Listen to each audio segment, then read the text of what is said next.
कैसे हैं आप लोग। I am Krishna Kumar, you are watching our YouTube channel. तो लास्ट लेक्चर जो हमने कैपेसिटर स्टार्ट किया था उसका ये सेकंड पार्ट हम कर रहे हैं। कैपेसिटर हम पढ़ चुके हैं, ठीक है। कैपेसिटेंस हम पढ़ चुके हैं, कैपेसिटर हम पढ़ चुके हैं, पैरेलल प्लेट प्रिंसिपल पढ़ चुके हैं, पैरेलल प्लेट कैपेसिटर हम कैपेसिटेंस कैलकुलेट कर चुके हैं। अब उससे नेक्स्ट हम जो कि ये हमारा टॉपिक है, देखिए इसका नाम है स्फेरिकल कैपेसिटर। हम यहाँ पर करेंगे स्फेरिकल कैपेसिटर पे आज कैपेसिटेंस निकालेंगे कि स्फेरिकल कैपेसिटर की कैपेसिटेंस कितनी होती है। इस चीज़ को हम समझेंगे। जो स्फेरिकल कैपेसिटर है उसके हम कैपेसिटेंस कैलकुलेट करेंगे।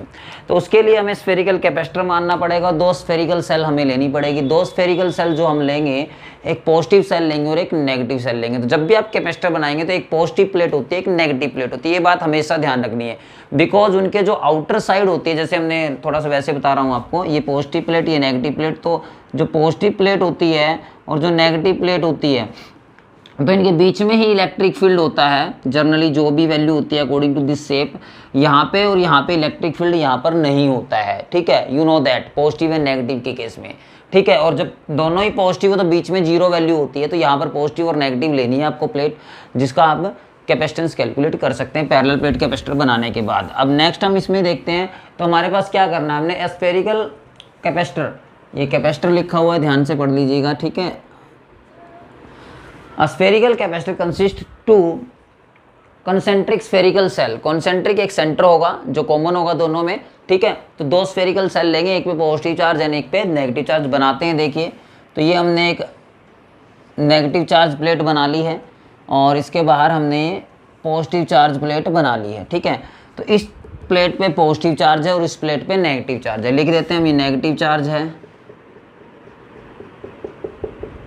और यहाँ पर कौन सा चार्ज है, पॉजिटिव चार्ज है। तो ये दो हमें स्फेरिकल सेल बनाने, कॉन्सेंट्रिक मतलब इनका जो सेंटर है वो कॉमन है ये। अब इन सेल की जो रेडियस होगी सेंटर से वो डिफरेंट होगी। देखिए ये सेंटर पॉइंट हमने माना, तो this is radius A, clear. और एक और इनका कॉमन पॉइंट हम मान लेते हैं, जहाँ पे कुछ और रेडियस भी हम कंसीडर कर सकते हैं। कॉमन पॉइंट है generally, this radius is R और this is radius B. Centre से जो सेकंड प्लेट है उसकी रेडियस बी और जो फर्स्ट प्लेट है उसका रेडियस ए है।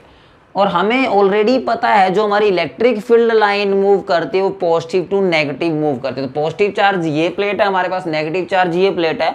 तो जो इलेक्ट्रिक फील्ड लाइन मूव करेगी वो पॉजिटिव टू नेगेटिव करेगी। मैं एक दो ही बनाऊंगा, आप कितनी भी बना सकते हैं, ठीक है, ऐसे करके। तो इट मीन्स जो इलेक्ट्रिक फील्ड है वो इनवर्ड मूव करेगा, ठीक है। This is electric field line, positive to negative move कर रही है। अब हमें इसकी कैपेसिटेंस कैलकुलेट करनी है। तो कैपेसिटेंस कैलकुलेट करने के लिए you know that Q by V हमारे पास एक फॉर्मूला रहा है, ठीक है। तो यहाँ पर जनरली हमारा इलेक्ट्रिक फील्ड आ गया, कुछ पोटेंशियल होगा V, वो हम कंसीडर कर सकते हैं। तो इन चीज़ों को आपको मानना है। इलेक्ट्रिक फील्ड जो है यहाँ पे जीरो होगा, but electric field inside does not equal to zero. ये बात आपको पता होनी चाहिए। तो जो हमारी लिमिट रहेगी वो इसमें ए, हमारे पास जो रेडियस है वो कम है। और आपको पता है इलेक्ट्रिक फील्ड रेडियस पे डिपेंड करता है, क्योंकि जो इलेक्ट्रिक फील्ड हम पीछे भी कैलकुलेट करके चलते हैं, सॉरी फ्लक्स, जो हमारे पास फ्लक्स रहती है वो ई डॉट डी आर या डी एस के, हम पोटेंशियल की बात कर लेते हैं। तो पोटेंशियल हमारा ई डॉट डी आर होता है। फ्लक्स भी हम बात करें, इन केस ऑफ गॉसियन सरफेस पे हमने जो फ्लक्स कैलकुलेट की थी, तो फ्लक्स भी हम कैलकुलेट करते। तो फ्लक्स क्या होती है हमारे पास, फ्लक्स हम करते हैं क्लोज इंटीग्रल। जनरली मैं आपको वैसे ही बता देता हूँ, ई डॉट डी एस हमारा यहाँ पर वैल्यू जो कि charge by epsilon not, Gauss theorem हमारी यहाँ पर प्रूव होती है। ये हमारे पास गॉस थ्योरम। लेकिन जब हम पोटेंशियल ग्रेडियंट पे जाते हैं तो पोटेंशियल ग्रेडियंट हमें क्या कहता है, जो वी की वैल्यू आती है वो क्या है, E D R D V. Total बहुत साइड इंटीग्रेशन करें तो यहाँ से v की जो वैल्यू बनेगी वो ई डॉट डी आर बनेगी, ठीक है, इंटीग्रेशन करने के बाद। ई डॉट डी आर, ई और displacement is a vector quantity, तो यहाँ पे वेक्टर रहेगा, तो यहाँ से हम पोटेंशियल निकालेंगे। ये बात आपको सोचनी है। पहले हम यहाँ से पोटेंशियल कैलकुलेट करेंगे। क्यों करेंगे, क्योंकि हमने पीछे, अगर आपने नहीं देखा तो हमारा पिछला लेक्चर देखिएगा, उसमें आपको पता लगेगा जो कैपेसिटेंस होती है, यानी कि जो कैपेसिटेंस होती है वो Q बाई वी होती है। This is equation number 1। यहाँ पे कैपेसिटेंस के लिए हमें एक तो चार्ज चाहिए और एक पोटेंशियल चाहिए, ये दो चीज़ें चाहिए। इनको पुट करके यहाँ पर हम इनको क्या कर सकते हैं, सोल्व कर सकते हैं। तो इसको सोल्व करते हैं। यहाँ पर देखिए जो हमारा पोटेंशियल रहेगा ई डॉट डी आर, तो जो इलेक्ट्रिक फील्ड लाइन रहेगी अगर इस पे नॉर्मल बनाए हम तो यहाँ पे 180 का एंगल बनेगा, क्योंकि अपोजिट जो इलेक्ट्रिक फील्ड लाइन है वो फोर्स से अपोजिट होती है, जो चार्ज फोर्स लगाएगा। जब हम चार्ज को पिक करेंगे दैट्स पोटेंशियल, और पोटेंशियल हम किसी चार्ज को पिक करते हैं एक से दूसरे पॉइंट पे तो अपोजिट होता है इलेक्ट्रिक फील्ड लाइन के, तो वहाँ पर जो डिस्प्लेसमेंट होती है चार्ज की, जो इलेक्ट्रिक फील्ड होता है उनके बीच में एंगल बनता है 180। तो इसको हम सोल्व करते हैं। V is equal to E dot D R, अगर हम यहाँ पर वेक्टर हटा देते हैं तो इसके साथ एंगल लगेगा cos 180। You know that cos 180 is equal to -1। Clear. और जो लिमिट रहेगी वो a टू b, क्योंकि जो मिनिमम रेडियस है वो a है और मैक्सिमम रेडियस है b। ठीक है, तो यहाँ पर हमारी जो लिमिट पुट हो जाती है वो a टू b पुट हम यहाँ पर कर देते हैं। माइनस हम बाहर निकाल लेंगे a to b। Electric field की आपको वैल्यू पता है, you know that electric field हमारा क्या होता है 1/4 pi epsilon naught q by R square, जो भी रेडियस है। तो अभी हम जनरली इस r के लिए कैलकुलेट कर रहे हैं, जो हमने यहाँ पे कंसीडर किया हो ये r, तो यहाँ पे यही वैल्यू यहाँ पर पुट करेंगे। तो ये वैल्यू आएगी हमारे पास 1/4 pi epsilon naught q by R square D R, minus का साइन हमने बाहर लिया हुआ है। यू नो दैट जब भी हम इंटीग्रेशन करते हैं तो जो कांस्टेंट वैल्यू उसको बाहर निकाल लेते हैं। तो जो कांस्टेंट वैल्यू देखिए, ये वैल्यू इंटीग्रेशन हमारा डी आर तो आर के रिस्पेक्ट में हो रहा है, तो बाकी वैल्यू ये जो बची हुई है कांस्टेंट है, इसको हम बाहर निकाल लेते। तो पोटेंशियल हो गया हमारा q by 4 pi epsilon naught a by b। तो यहाँ पर 1/r square into D are, हमने एक स्टेप आगे कर लिया, इसको हम ऊपर ले जाते तो r की पावर -2 dr हो जाता है। यहाँ पर इंटीग्रेशन इसका हम करते हैं q by 4 pi epsilon not r की पावर -2, इंटीग्रेशन करने पे क्या होगा, पावर में एक ऐड कर देंगे r की पावर -2 + 1, और नीचे ओवरऑल जो पावर है -2 + 1 -1 नीचे आ जाएगा, लिमिट बाहर लग जाएगी a टू b। थोड़ा सिंप्लीफाई करें तो माइनस ऑलरेडी बाहर चल रहा था, ठीक है, ये ध्यान रखना आपको स्पेशली, और माइनस नीचे से बाहर कॉमन आ जाएगा, तो माइनस से माइनस क्या हो जाएगा, कैंसिल हो जाएगा, 1 हटा देंगे तो वैल्यू क्या आएगी हमारे पास वो हम देख लेते हैं। v इज इक्वल टू यहाँ पे से वैल्यू जो आएगी 4 पाई एप्सिलॉन नॉट आ जाएगी, और यहाँ पे वैल्यू बनेगी r की power -1 a to b, limit put कर देंगे। ये पावर -1 है, डिवाइड में आ जाएगा 1/r, हम इसको कर लें तो रेसिप्रोकल करने पे पावर प्लस में हो जाएगी। तो यहाँ पे q by 4 pi epsilon naught 1/r a to b, हम लिमिट लगा देंगे a टू b। अब हमें लिमिट का एक रूल होता है, अपर लिमिट माइनस लोअर लिमिट हम इसमें पुट करते हैं, तो उसको पुट कर दीजिए q बाई में 4 pi epsilon not 1/b minus 1/a। Clear. इसको हम सोल्व करना चाहें तो सोल्व कर सकते हैं, a b एलसीएम आ जाएगा। इसको थोड़ा और सोल्व कर देते, q 4 pi epsilon nought, LCM आ गया a एंड b, b से b कैंसिल, a आ जाएगा फिर b आ जाएगा, ये हमारी वैल्यू आ गई। This is value of v, और q की वैल्यू q हम पुट कर सकते हैं, v की वैल्यू उठा के इक्वेशन नंबर 1 में अगर हम पुट करते हैं q बाई v, q हमारा v की वैल्यू क्या है, q by 4 pi epsilon naught a minus b A B, q से q क्या हो जाएगा, कैंसिल हो जाएगा। तो जो वैल्यू है ये रेसिप्रोकल हो जाएगी, तो वैल्यू आ जाएगी 4 pi epsilon not A B divide में a माइनस b। तो ये हमारे पास क्या आ गई, कैपेसिटेंस आ जाती है। ठीक है, इसको हम सिंप्लीफाई कर लेते, तो c की वैल्यू जो हमारे पास यहाँ से सोल्व होके आई है वो कैपेसिटेंस आ गई है। किसी भी स्फेरिकल कैपेसिटर की हम कैपेसिटेंस निकालेंगे तो हमें जस्ट उसका इनर सेल और आउटर सेल का रेडियस चाहिए। आप उस रेडियस की वैल्यू अगर पुट करते हैं तो यहाँ पर ये प्रोडक्ट के इक्वल होगी और यहाँ पर उनका सब्सट्रैक्शन होगा a माइनस बी। तो यहाँ से क्या वैल्यू आ जाएगी हमारे पास, सिंप्लीफाई करने में वैल्यू आ जाएगी। इसको आप सिंप्लीफाई कर सकते हैं, मैथमेटिक टर्म में आपको न्यूमेरिकल गिवन हो तो आप कर सकते हैं। नेक्स्ट इसी को हम अब सिलेंडर में कैलकुलेट करेंगे। तो नेक्स्ट हमारा टॉपिक जो है वो सिलेंड्रिकल कैपेसिटर पे है, जैसे स्फेरिकल कैपेसिटर था वैसे ही सिलिंड्रिकल कैपेसिटर करेंगे। यहाँ पे गॉसियन सरफेस की फर्स्ट एप्लीकेशन हम यहाँ पर यूज़ करेंगे, ये बात आपको ध्यान रखनी है। स्फेरिकल सेल जो हमने की थी उसमें हमने गॉसियन सरफेस की सेकंड एप्लीकेशन, थर्ड एप्लीकेशन आप कह सकते हो, यूज़ की थी। यहाँ पर हम फर्स्ट एप्लीकेशन यूज़ करेंगे, जो इलेक्ट्रिक फील्ड इंटेंसिटी है वहाँ पर हम उसके अकॉर्डिंग यहाँ पे पुट करेंगे। तो इसमें भी हमें क्या करना है, दो स्फेरिकल सेल कंसिडर करके सिलेंड्रिकल में उसके ऊपर हमें कैलकुलेट करना है कैपेसिटेंस उस सिलेंडर की। तो लेट अस सिलेंडर हम कंसीडर कर लेते हैं। तो सिलेंडर को देखिएगा आप, ये एक सिलेंडर हम मानते हैं, ये कोई सिलेंडर है, ठीक है, ये हमने सिलेंडर मान लिया। अब ये इसकी इनर रेडियाई है, ये चीज़ आपको ध्यान से समझना, या फिर आउटर हम इसको मान सकते हैं, ठीक है। चलो हमने इसको आउटर मान लिया, तो इसके बाद इसकी इनर जो रेडियाई रहेगी वो ये माननी पड़ेगी आपको,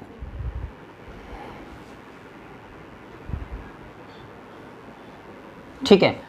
तो हमने जैसे वहाँ पर पढ़ा था स्फेरिकल सेल में, सेम वहाँ यहाँ पे भी सेम रहेगा। देखिए, तो सेंटर से जो इनर रहेगा रेडियस ए और जो यहाँ पे रहेगा बी, ठीक है।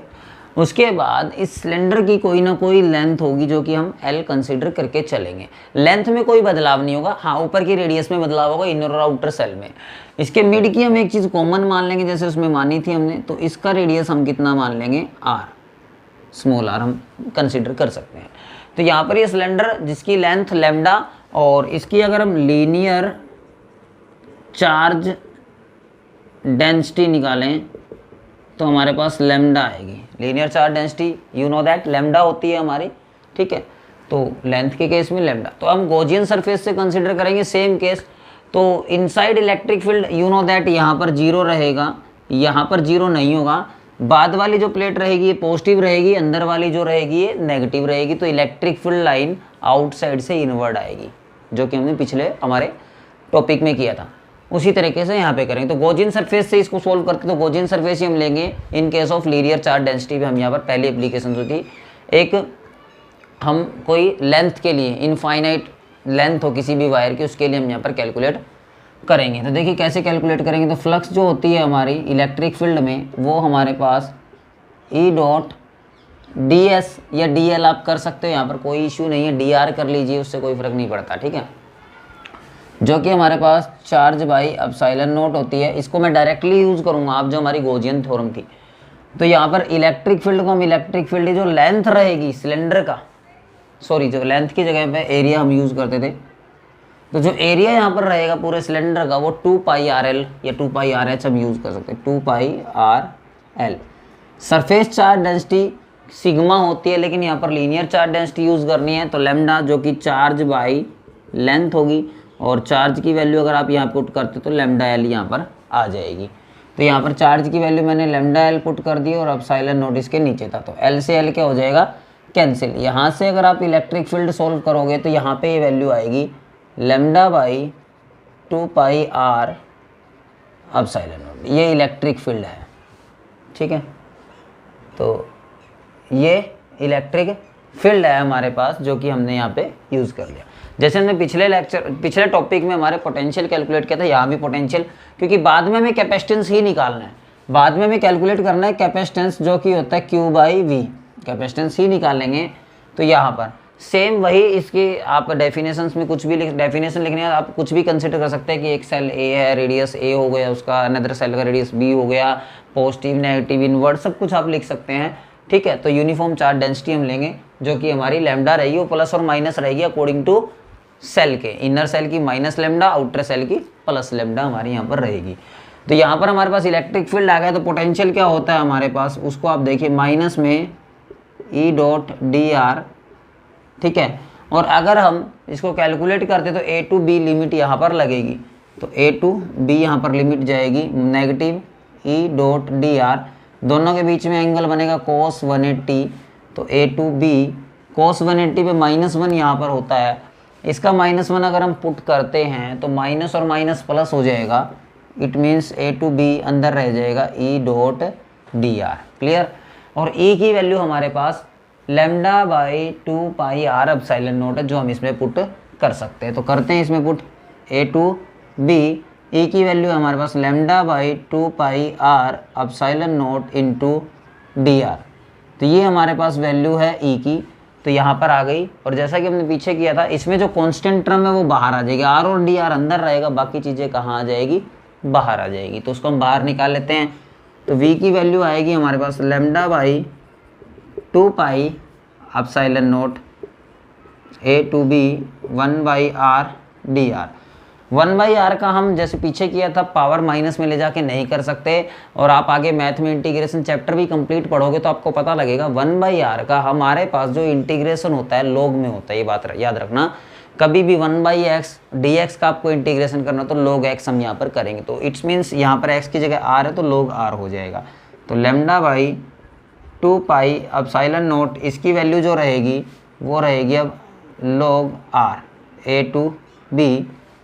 Same case upper limit minus lower limit हम पुट कर देंगे। तो lambda by 2 pi epsilon naught upper limit log b minus log a। Clear, यहाँ पर ये हम कर सकते हैं, ठीक है। माइनस हो log में तो ये भी आप आगे बढ़ोगे +1 में भी कर चुके हो, log a माइनस b, मतलब यहाँ पर तो b है वो उसका कोई इशू नहीं है, मैं बताना चाह रहा हूँ मतलब कोई एक एंगल दूसरा एंगल, जब माइनस का साइन हो तो डिवाइड में आ जाता है। यहाँ से अगर आप v कैलकुलेट करोगे तो v आपके पास आएगा lambda by 2 epsilon not log b by a। तो यहाँ पर ये आपको v मिल गया है। c कैलकुलेट करना तो q बाई v हमें पुट करना है, c is equal to Q by V, Q की जगह क्यू ही पुट करेंगे हम यहाँ पर, ठीक है। अब यहाँ पर आपको ध्यान रखना है इसमें क्यू नहीं था, इसमें क्यू है, ये क्लियर आपको समझ में आ जाए, क्योंकि क्यू हमने यहाँ से हटा दिया था, लैम्डा की फॉर्म में हम ले गए थे। तो क्यू को हम लीनियर चार्ज डेंसिटी यहाँ पर पुट कर सकते हैं, जो कि क्यू हमारा क्या है, लैम्डा एल है। ये बात आप ध्यान रखना, क्यू वहाँ पे हटा दिया तो यहाँ भी हम क्यू को रिप्लेस कर देंगे किससे, लीनियर चार्ज डेंसिटी से, लैम्डा एल जो कि हमारा यहाँ पर है।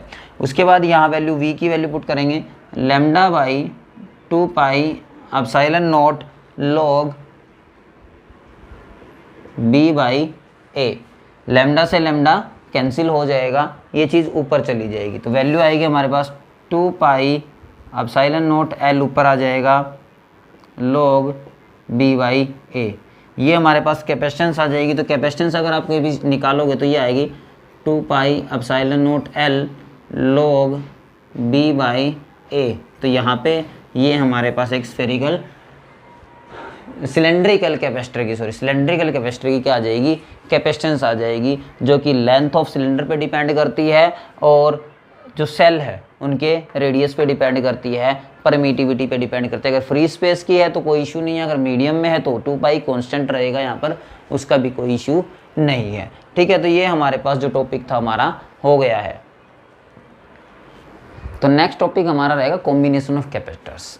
अब जैसा कि आपका ये टॉपिक थोड़ा सा 10th क्लास से रिलेटेड है, अभी इसमें वो भी आ जाएगा, रेजिस्टेंस का कॉम्बिनेशन आपने 10th क्लास में किया हुआ है, जब हम रेजिस्टेंस को कंबाइन करते थे सीरीज केस में R1 plus R2 plus R3 और पैरेलल में 1/R1 plus 1/R2 plus 1/R3 करके।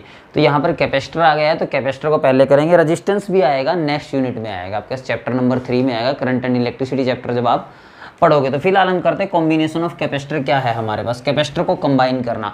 अब हमारे पास 2 या 2 से ज़्यादा कैपेसिटर है तो उसको कंबाइन करके हम उसकी कैपेसिटेंस निकालेंगे, ठीक है।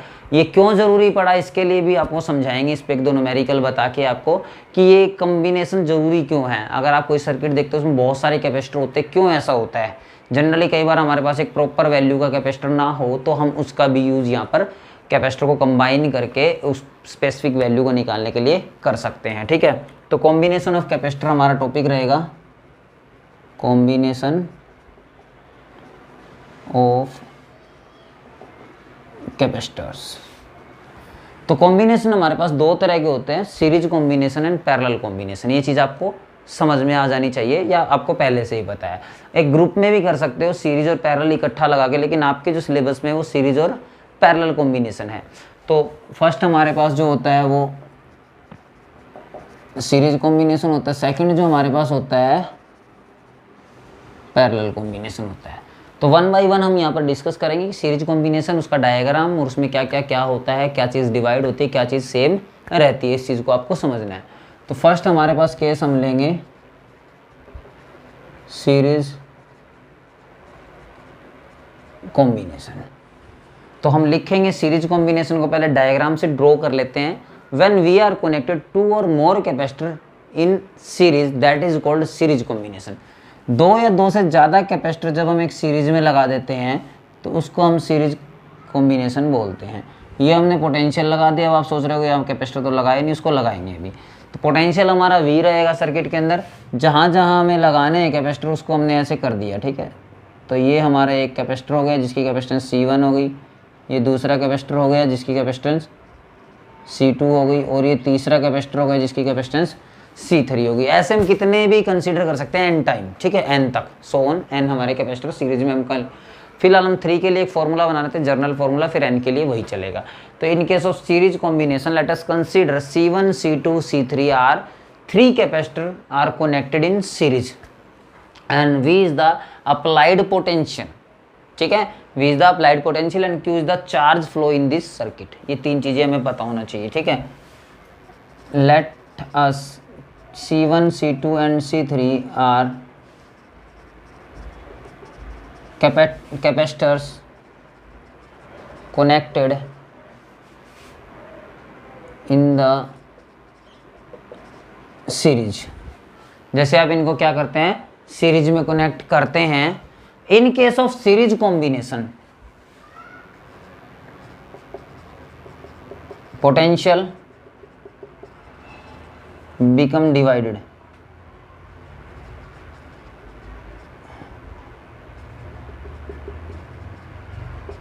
and charge remain अनचेंज और सेम कर सकते हो आप। ये केस आपने रेजिस्टेंस के केस में 10th क्लास में किया था, पोटेंशियल डिवाइड हो जाता है सीरीज में, करंट कांस्टेंट रहता है।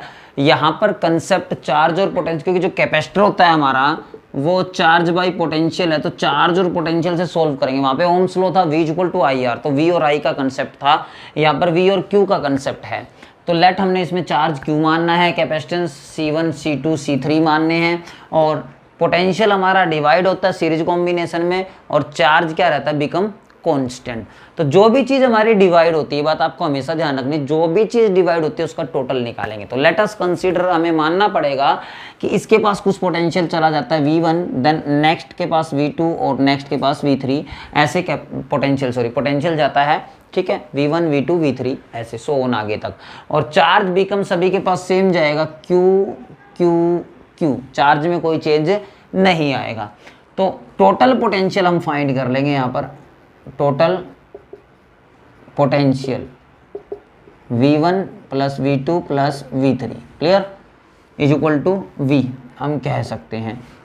तो अभी हमने कैपेसिटेंस जब कैलकुलेट की थी तो Q बाई V, अगर हम यहाँ पर C1 निकालते हैं, देखिए, या पहले हम V निकालते हैं तो Q बाई C, और अगर हम V1 निकालें तो Q बाई C1, V2 निकालें तो Q बाई C2 और V3 निकालें तो Q बाई। अब आप ये सोच रहे होंगे कि V के साथ C1 हो रहा है, V2 के साथ C2 हो रहा है, V3 के साथ C3 हो रहा है, बट Q चेंज क्यों नहीं हो रहा? तो क्यों इसलिए चेंज नहीं हो रहा, क्यों? चार्ज रिमेन अनचेंज्ड और सेम। चार्ज सीरीज में डिवाइड नहीं होता है तो चार्ज सेम ही रहेगा, वो यहाँ भी क्यों, यहाँ भी क्यों, यहाँ भी, बट कैपेसिटेंस वेरी कर रही है तो पोटेंशियल भी वेरी कर रहा है।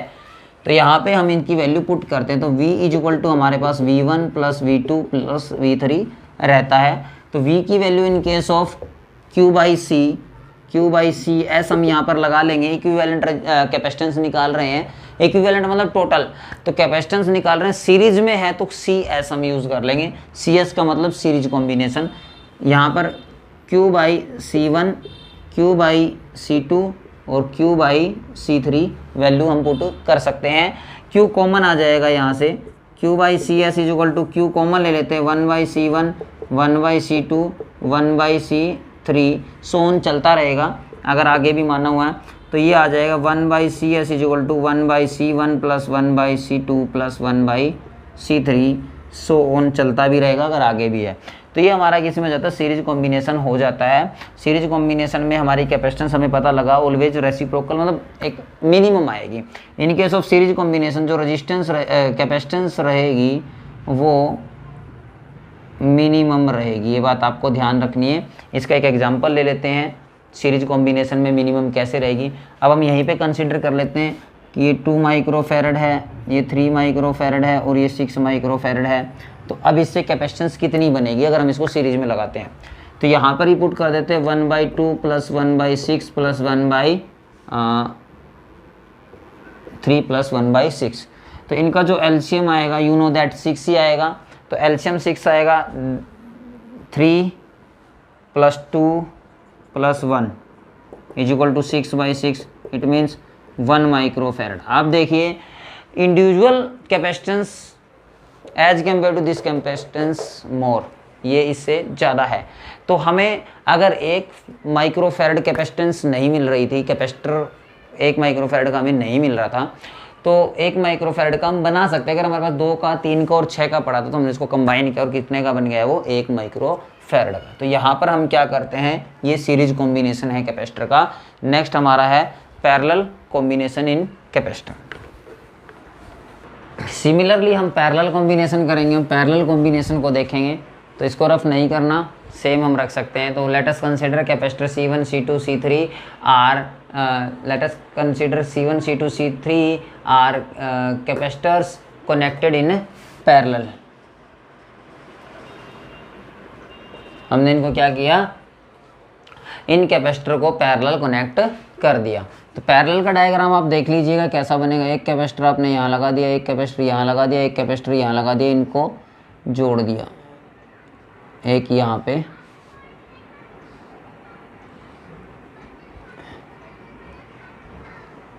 और इनको एक पोटेंशियल डिफरेंस दे दिया V। Clear. Capacitance C1, capacitance C2, capacitance C3 in case of parallel combination. ये बात आपको ध्यान रखनी है। तो पैरेलल कॉम्बिनेशन में अब क्या होगा, potential become same, charge divided. Potential same रहेगा, चार्ज क्या होगा, डिवाइड होगा। तो यहाँ पे शॉर्ट में लिख देते हैं हम पोटेंशियल सेम और कांस्टेंट, बट चार्ज जो हमारा Q लिख लीजिए, चार्ज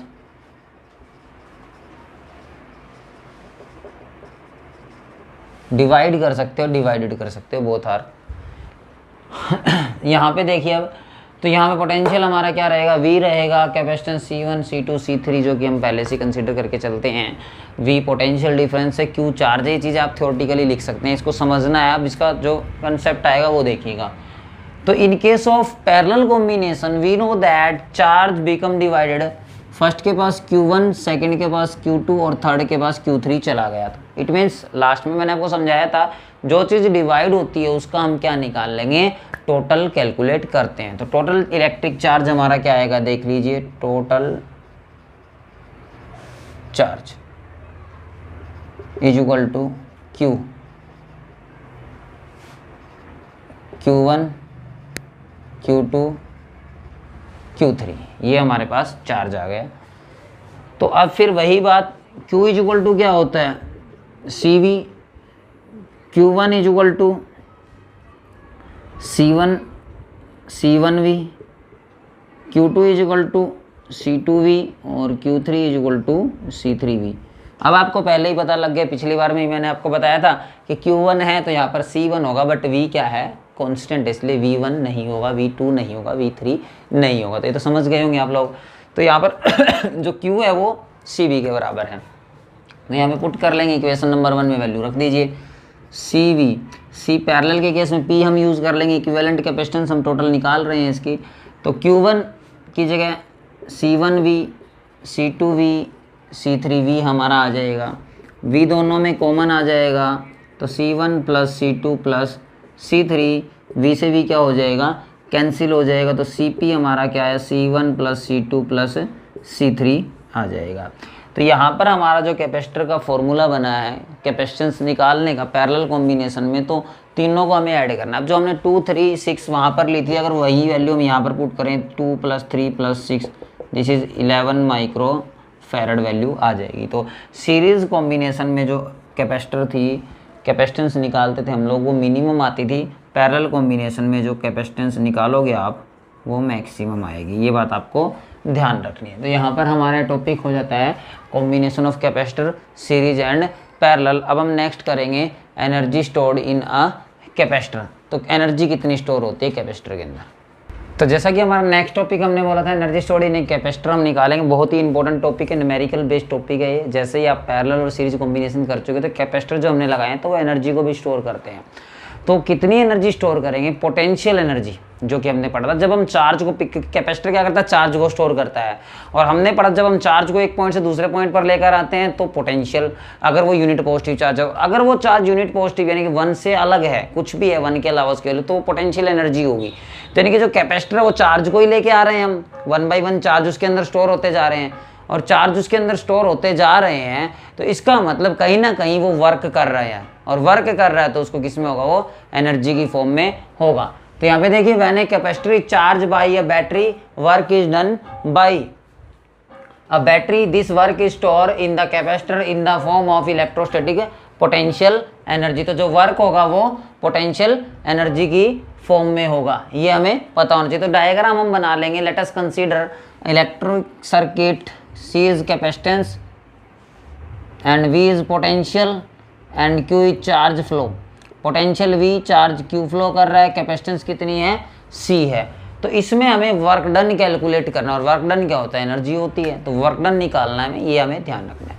तो हम यहाँ पर कैपेसिटर का फॉर्मूला लगाते हुए पहले चार्ज की वैल्यू निकालते हैं, ठीक है। तो चार्ज हमारा क्या होता है, तो Q in case of capacitor Q हमारा क्या होता है, CV होता है, you know that, equation number 1। In case of electric potential, in case of electric potential, we also know that, हम सभी को पता है इलेक्ट्रिक पोटेंशियल क्या है यहाँ पर।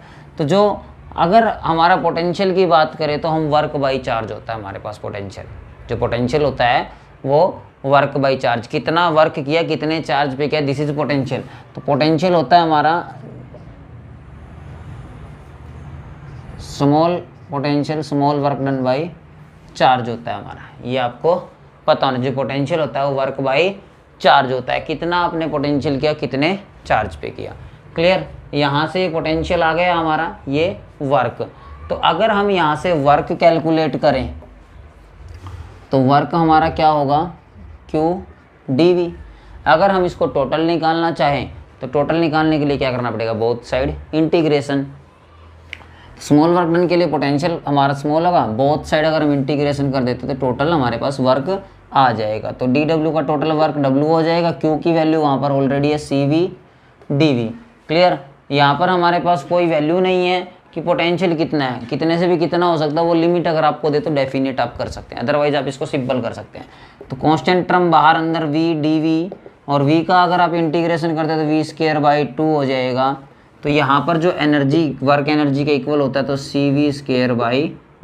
तो ये हमारे पास एनर्जी आ जाती है। एनर्जी को आप 2-3 फॉर्म में लिख सकते हैं, वो मैं आपको बताता हूँ।